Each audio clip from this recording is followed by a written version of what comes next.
How's it going, everyone? My name is Derek Afasi. I'm the owner of Afasi Financial Group and RetireSharp.com.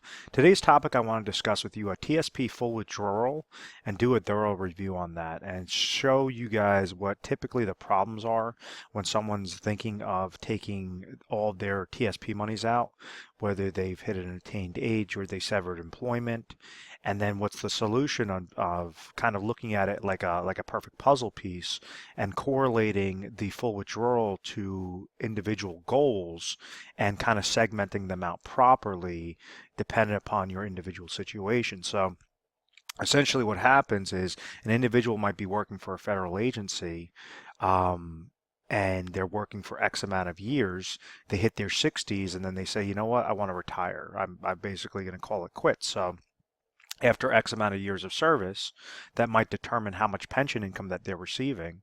So that's a set income stream, a guaranteed income source to the federal government of providing them lifetime income in retirement. So let's say if somebody's working and then all of a sudden they retire at age 65 and then they trigger their pension income, well, that's going to be a specific dollar amount.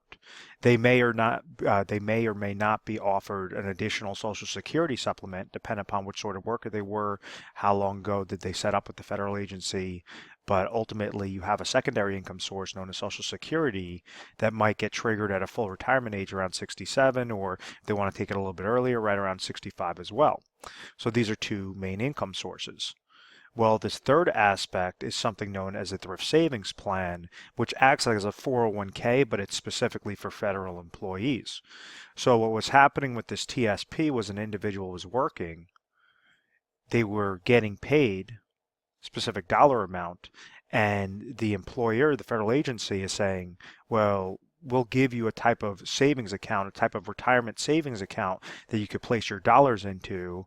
And so kind of think of that as a bucket, and we're going to link this bucket directly to, different mutual funds available, such as, the C fund or target date fund or something like that, something along those lines that are going to also add additional interest if the stock market is doing well. So what happens is this individual, let's say if they're making $100,000 in a given year and they say, okay, I want to put 5% away for my TSP, well, then we understand that $5,000 is going to go to that contribution. Let's say if the thrift savings plan is giving a match of 5%, that's just a hypothetical example, well, then that says is the $5,000 that the individual put in, the $5,000 that the federal agency put in equals $10,000 of a contribution for that year.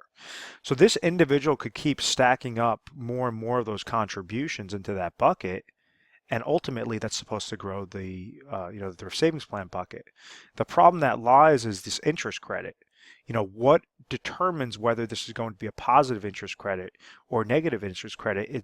Is dependent upon what sort of funding options that individual chose that's linked to this bucket. So when the market was doing fantastic in the 90s to 2000, you were seeing, or 1980s through 2000, you were seeing fantastic growth into these thrift savings plans because it was tied to the stock market. Stock market was doing great, and therefore they were adding contributions. There was a match into that bucket, and then you had a positive interest credit that was further compounding that bucket. Well, you also have hiccups in specific years, and you have downward volatility, you have downward market losses, hence 2008, where you had average portfolios that lost from anywhere 30% all the way to 57% with these types of buckets in just 1 year. So it didn't matter how well or how much this person was saving throughout their entire working years. If they're going and let's say they threw $200,000 total into this bucket throughout the course of that time frame, their account grew to $500,000. But then in 2008, there was, a 30% or 50% drop. They're losing half of that portfolio. They're losing $200,000, $300,000 all in 1 year, which now they're entering the year, $250,000, $300,000. That's a large impact. That's equivalent to some houses that individual just lost, and they had nothing to show for it, because this interest credit was tied to a risky aspect. It was tied to something that did not have a specific floor behind it, did not have a specific safety net if the market went down. So they're saying, oh, well, the market's going to always do great. The market's always going up. It's going up. Yes, but when you're trying to plan for retirement, you want to do everything possible to make sure that you're eliminating that downward market loss so that you do not fall victim to those baby boomers that got affected in 2008 when they said, "Oh, I'm going to be retiring soon," and then ultimately the stock market destroyed their dreams as that additional retirement supplement, as this additional bucket. So let me clear up the screen real quick. So when we look at that TSP as a bucket and that individual situation, let's say they're 65 and they want to call it quits, they want to retire. Well, we understand at age 65, they're going to be receiving pension income. They're going to be possibly receiving Social Security income. And then you have this thrift savings plan that they could leverage that as an additional income source to suffice whatever their specific expenses are, from year age 65 all the way to the rest of their life, to the day that they pass away. And then also, depend upon their spouse's life as well. Usually individuals want to be covered on joint lives. So there's different ways on how they could leverage this TSP account. And I wanted to talk about the little tidbit regarding that interest credit, because that's so vital to understand whether or not it makes sense to take a full TSP, a full withdrawal, meaning use a form TSP 70, and you're rolling those over, rather than take the full withdrawal. When people hear the word withdrawal, they just think, I'm going to take a withdrawal and throw it into my checking account. No, you want to take the full withdrawal and place them into specifically designed IRA contracts that serve a purpose, dependent upon that individual's goal. So what I mean by that is, if we have this individual that is age 65, and let's say that they retire, their pension income is coming to them, and let's say that's $30,000. Their Social Security income, they trigger that early, that's another $30,000. But they have a need of $70,000 of expenses from ages 65 all the way into retirement. Well, then that tells us that they have a gap of what? $10,000. Really simple. Let me clear up the screen. I don't want it to look too messy. And let's say that they have an additional, so I just kind of moved all the variables up top. Let's say in their TSP bucket, this is sitting at another $400,000. So they could go and say, okay, I'm going to just leave my money in the TSP. I'm just going to constantly risk it in those funding options that I have available for myself, and just kind of let it ride and just skim off the top, pull off of those monies. The problem with that is the funding options are very limited, and they're usually very crappy funds. Yes, they're inexpensive, but the reason why they're inexpensive is because they're very crappy, meaning that when the market takes a hit, these accounts usually take a very large hit depending upon what they're invested in. When the market goes up, yes, they're going to be receiving gains, but ultimately when it comes to retirement income or retirement planning, an individual wants to have that security, or majority of individuals want to have that peace of mind that if the market goes down, they're unaffected and their plan is unaffected, or if the market goes up, they want to make sure that they're in the best possible choice available. So rather than the 5 to 12 different funding options that a typical TSP is going to be offering at a given time, they could go and take this TSP monies and roll it over into a specifically designed IRA contract.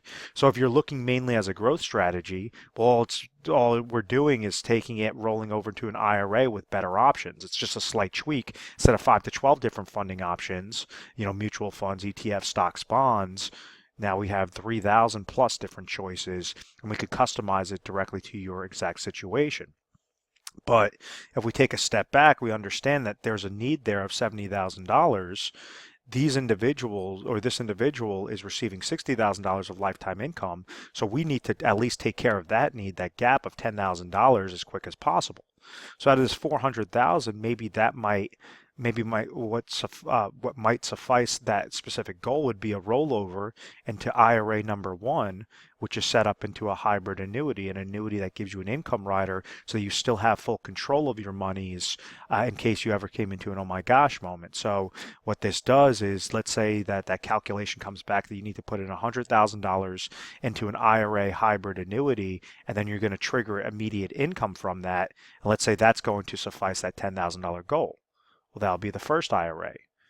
The second aspect that I said there's 3 things that every individual wants to make sure that they're covered, for retirement, whether they're currently retired or planning for retirement and how to stay retired forever.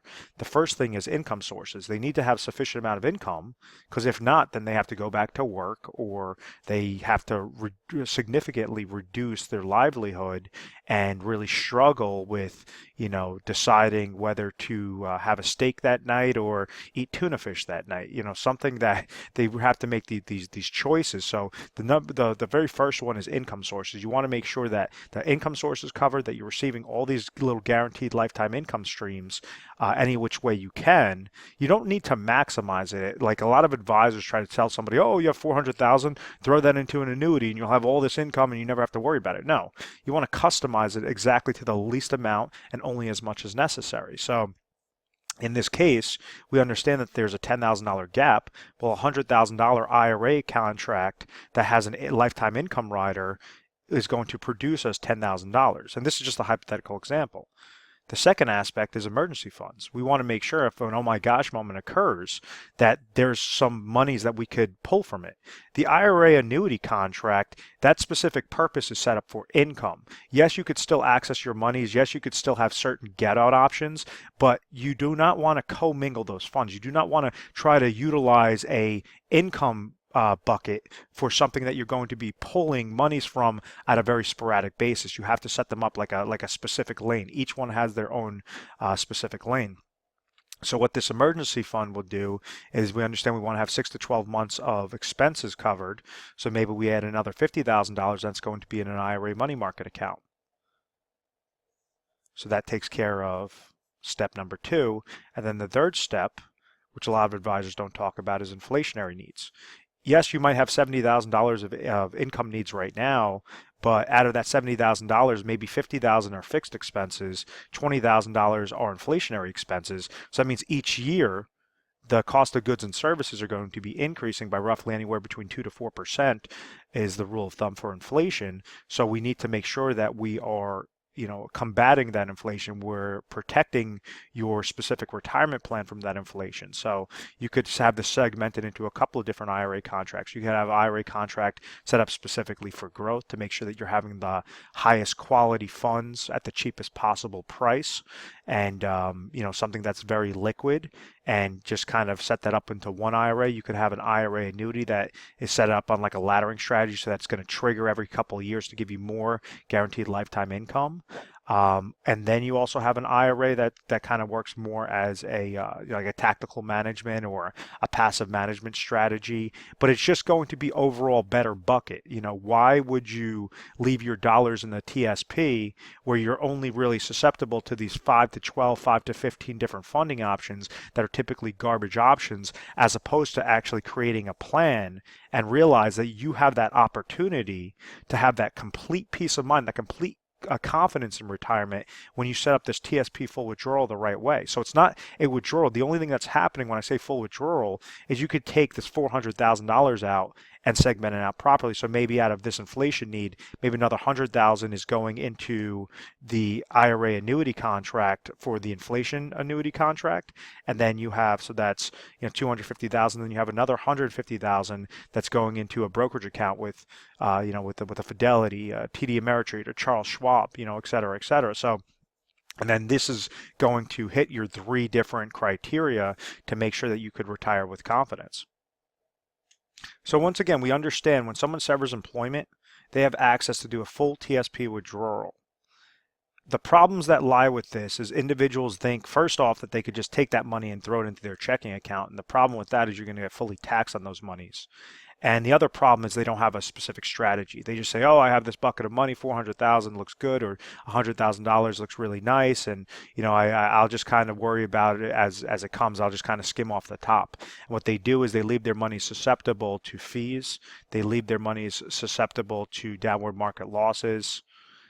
They leave their money susceptible to inflation risk, and they leave their money susceptible to outliving their money, so pulling out too much money too quick, and not having a specific plan in place to give them those income sources properly. So it's kind of a quadruple negative that's going against those counts. So if you think about the TSP as a type of bucket, it's as if you're puncturing a bunch of holes in the bottom of this bucket, and you don't have any sort of safety nets, you don't have any sort of real plan set up. So the solution is to make sure that you're setting up a plan.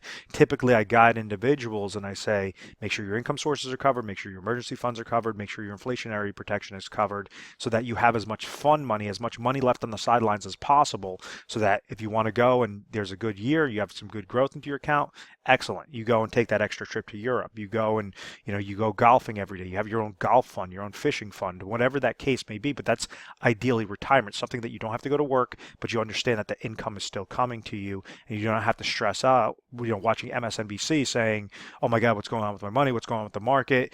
And have that panic, have that worry. And the reason why I talk about that so confidently, because that's majority of the conversations that call into our office is individuals that just say, I don't know, I didn't realize that I don't really have a plan. I saw this video either on YouTube or I listened to a radio show or whatever that case may be.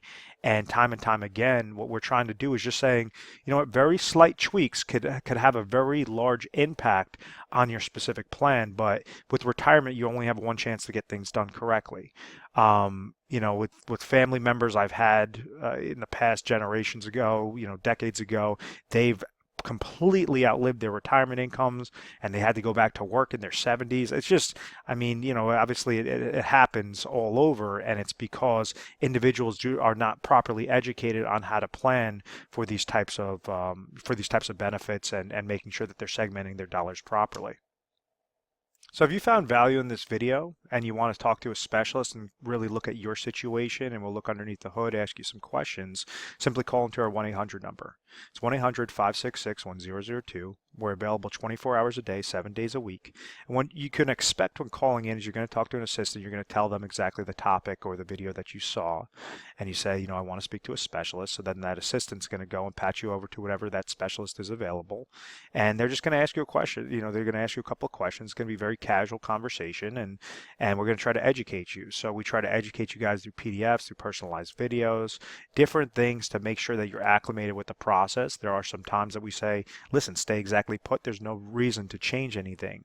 Or there might be some times that we say, yes, you might want to, utilize that form TSP 70, make sure that it's spliced up into these, 4 different IRA contracts, or 1 IRA, or 2 different IRA contracts, whatever is going to correlate to your exact goal. So this is where I really disagree with a lot of the seminar marketing on either TSP plans or, planning in general, is because if you have 50 heads at a seminar and this individual is going off of one strategy, one product line, the odds that all 50 of those individuals have that same need is slim to none. So everything has to be personalized, and this is why we try to make sure we're available to you guys 24 hours a day, 7 days a week. We're A+ rated on the Better Business Bureau. We are an accredited business through them. And, feel free to give us a call. Once again, I want to thank you very much for watching this video. Feel free to subscribe to my YouTube channel, Retire Sharp, so you have access to the most updated videos. Thanks so much, guys.